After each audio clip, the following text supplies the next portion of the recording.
Am I the a-hole for telling my sister she had no right to make promises on mom's behalf or mine, and all hurt feelings are her fault? A few months ago, my sister found out that our mom had given a baby up for adoption when she was a teenager. She told me and went to confront mom about never saying anything, but mom shut down.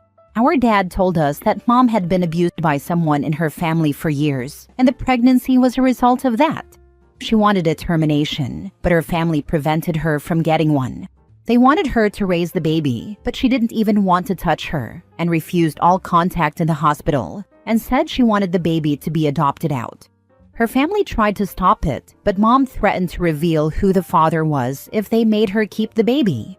She was kicked out not long after, and mom was only 14 when all this happened, so it was deeply traumatic for her and something she still doesn't like talking about.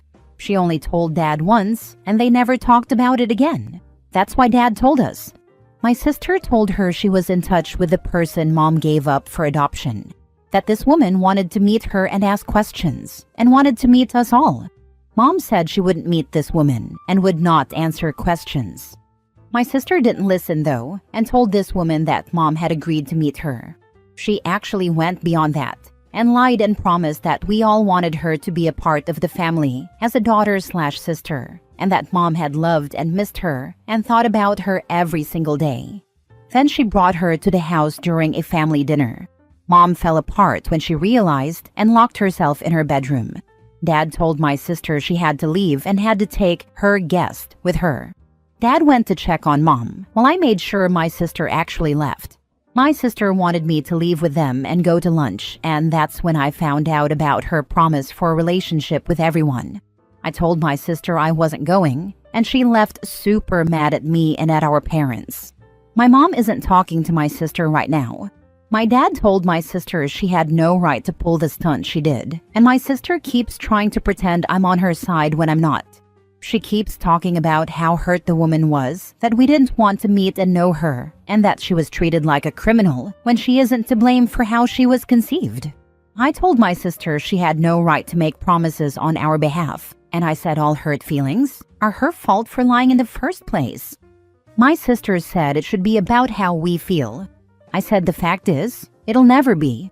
I said she can have a relationship with her if she wants, but she can't force mom into it after everything mom went through.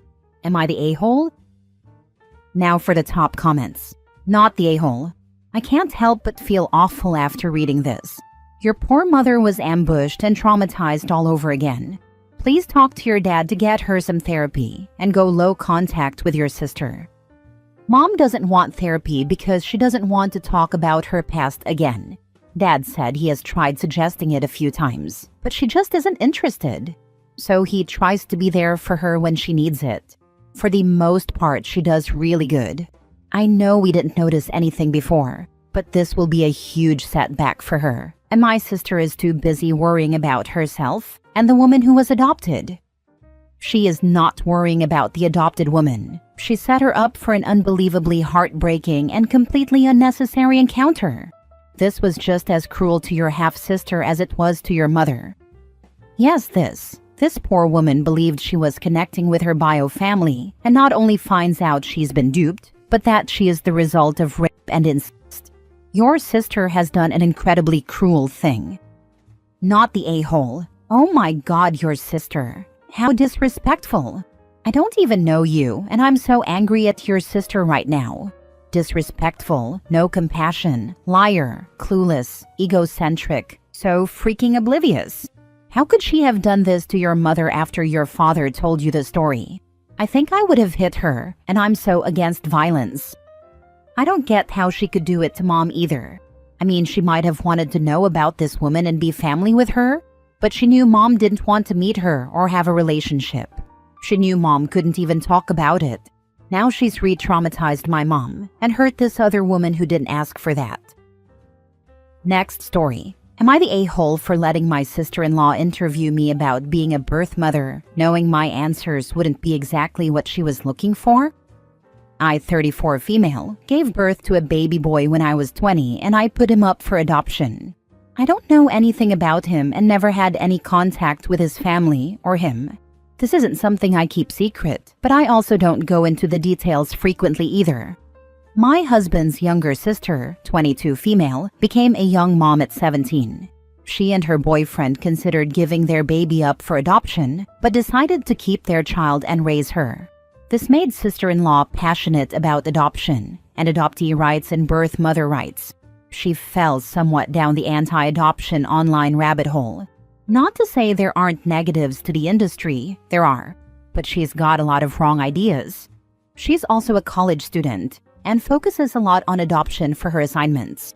She wants to be a social worker who helps people keep their kids, so adoption becomes a thing of the past. I'm the only birth mother she knows well enough to ask for an interview, and when she asked, I said yes. Her questions focus around a few areas, from why I gave my own baby up for adoption, to what could have changed it, and did I have any regrets. She also mentioned some studies about skin to skin, and if I could go back, would I have held the baby and given him skin to skin with me?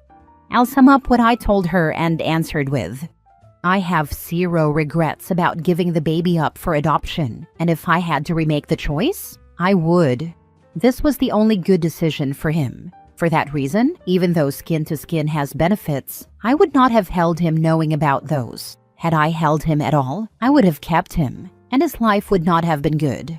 I was not selfless enough to put him first. He would have been abused by my ex-partner and I would have stayed. He would have been living among drugs, sex, and all sorts of things, with random people coming in and out, and I would have stayed. Keeping him would not have changed that. All it would do is give him more trauma. The person I was back then was not going to change for a baby. I could have been given a free house, free childcare, a job, and all kinds of supports, and I still would have gone back and exposed him. Therapy wouldn't have helped either, because I never would have taken advantage of it really.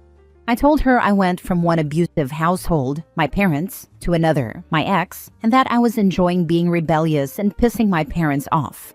That my ex was everything they hated, and they were everything I hated, so I clung to my ex. And because the baby wasn't his, he was never going to accept him. I told her looking back at me then, and knowing how innocent that precious little boy was, I would have been a monster for keeping him. I told her even back then I knew I wasn't going to sacrifice like that for him. I told her loving and wanting him wasn't enough, because I wouldn't have given him a good life. Sister-in-law argued with me on the point of resources. She said I have no way of knowing if I would have made a better life for us if they were offered. I told her I do know. I told her I know that 20-year-old me better than anyone ever will, and the only life I would have given him would be one full of abuse and neglect. That he never would have been my number one priority. She argued adoption might not have given that to him either, but I told her it gave him more of a chance than staying with me did. She really didn't like my answers and told me everything I said went against the point of her paper. I told her I couldn't lie, and she asked me why I accepted then. She said I made it seem like adoption is the only option. I told her because there are times when it is the only option. She's mad about it. And my husband told her she came to me and was wrong to be mad at me for answering the questions honestly. She said I made her work harder. Am I the a-hole? And I'm asking because I knew my answers wouldn't be the kind she wants to write about, but I agreed to do this anyway, in part to try and open up her mind. Not the a-hole. Your sister-in-law is so closed-minded and has tunnel vision for her paper. Yeah, and that's a winning trait to have as a mother. Feel bad for kids. Not the a-hole.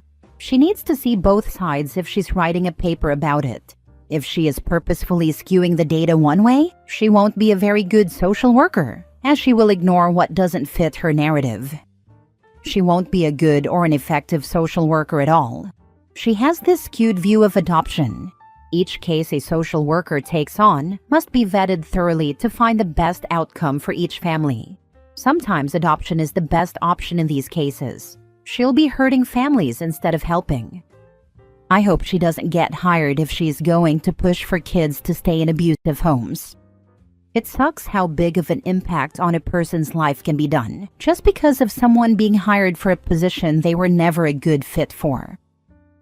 Next story. Am I the a-hole for refusing to let my mother-in-law be alone with my baby after what she did? My husband Kyle, 34 male, and I, 31 female, just had our first baby 3 months ago. Since our son was born, my mother-in-law, let's call her Tess, has been overbearing, constantly giving unsolicited advice and making passive-aggressive comments about how I parent. One of the biggest points of contention has been feeding. I'm exclusively breastfeeding, but Tess insists that formula is better because breastfed babies are too clingy. I've told her multiple times that this is our choice, and Kyle has backed me up. Last weekend, my lovely Tess came over to help while Kyle was out running errands. I went to take a quick shower, leaving her with the baby in his crib. When I came back, I saw her holding a bottle and feeding my baby formula. I was in shock. She saw me and immediately said, "See, he's drinking so well. This is why I told you formula is best." I completely lost it. I took my baby from her arms and told her to leave immediately. She started screaming, saying she was just trying to help and that I was being ungrateful. When Kyle came home, he was furious at his mom, but said I might have overreacted by kicking her out so abruptly.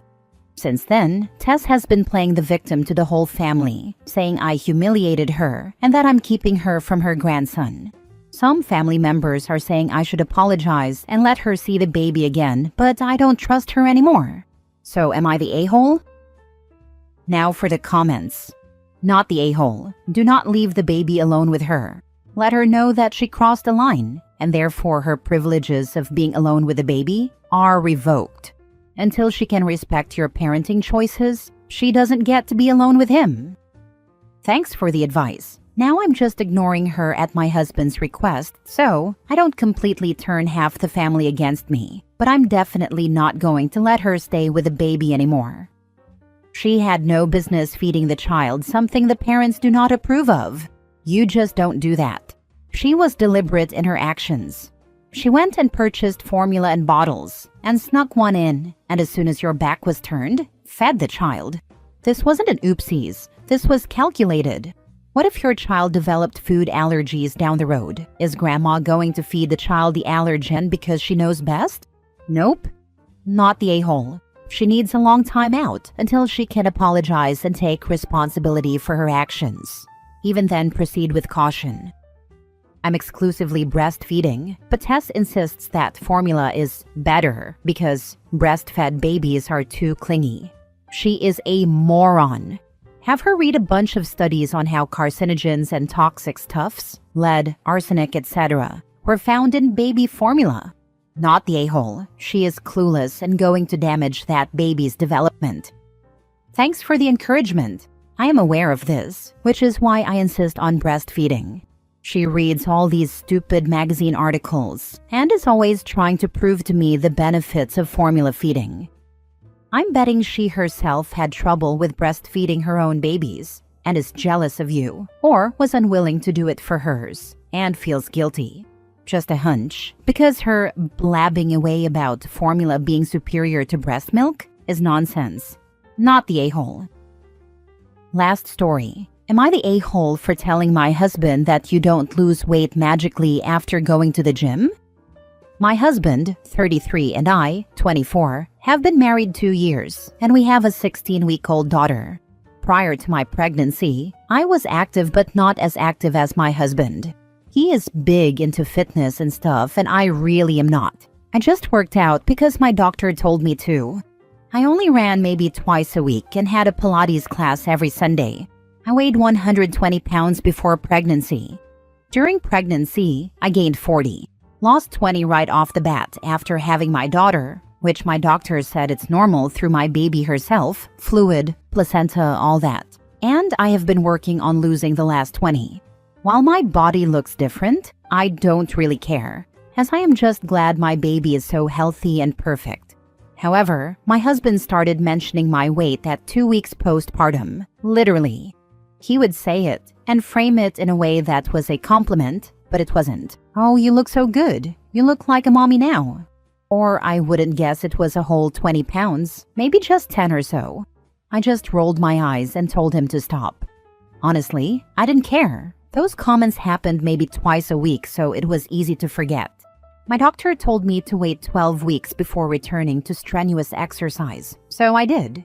But the moment I hit 12 weeks, my husband was asking me to come to the gym with him literally all the time. He was badgering me almost. I did it to make him happy, and he certainly was happy. I will admit it felt good to have some time to myself, and I didn't mind going at all. But now it's been another 4 weeks since then, and I haven't lost any weight but like 2.5 pounds.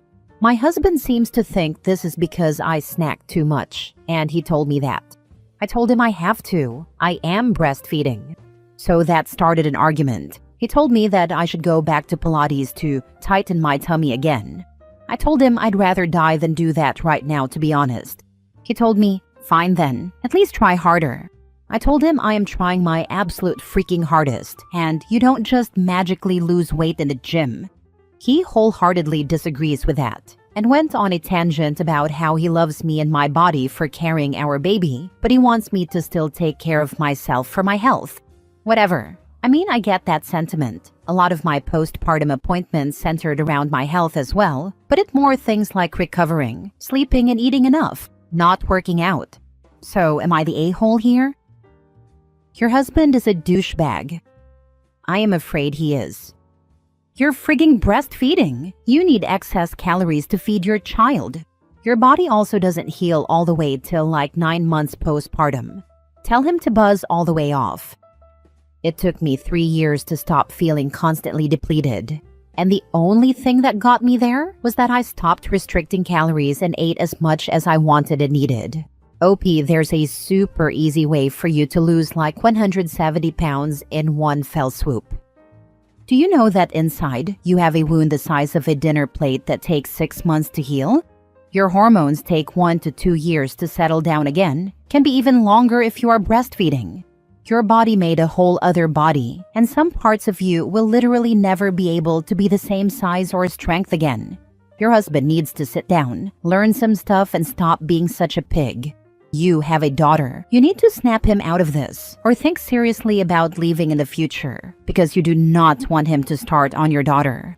This is how eating disorders and other similar problems start. Make sure you start planning in case he gets worse and you need to leave. Please OP, listen to this. I grew up with my dad obsessed with my mom staying skinny, and my mom both having and teaching me to have an eating disorder and body image issues. Even if you aren't convinced to do anything about your husband's crappy attitude for yourself, think about what it will do to your daughter growing up in that environment. Do it for her.